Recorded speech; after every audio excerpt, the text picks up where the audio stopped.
ಕಾನೂನಿನ ಹೆದರಿಕೆ ಮತ್ತು ಬೆದರಿಕೆ ಇಲ್ಲ ಅಂತ ಗೊತ್ತಾದಾಗ ನಾನು ಆಡಿದ್ದೆ ಆಟ, ನಾನು ಯಾರು ಏನು ಮಾಡಲ್ಲ. ಜೊತೆಗೆ ಆಳೋ ಸರ್ಕಾರ ಅವ್ರು ಏನು ಸೃಷ್ಟೀಕರಣ ಮಾಡಿದ್ರು ಅವರ ಒಂದು ರಾಜಕೀಯ ನೀತಿ ಧೋರಣೆಗಳಿತ್ತಲ್ಲ.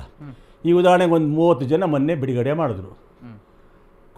ಜಡ್ಜಿಗಳು ಹೇಳಿದ್ರು ತಪ್ಪು, ಭಯಂಕರವಾದ ಅಪರಾಧಗಳಾಗಿವೆ, ಸಂವಿಧಾನದಲ್ಲಿ ನ್ಯಾಯಾಂಗ ವ್ಯವಸ್ಥೆನಲ್ಲಿ ಇದು ಒಂಥರ ಇದು ನಗೆಪಾಟ್ಲಾಗತ್ತೆ ಅಂತ ಹೇಳಿದ್ರು. ಯಾರು?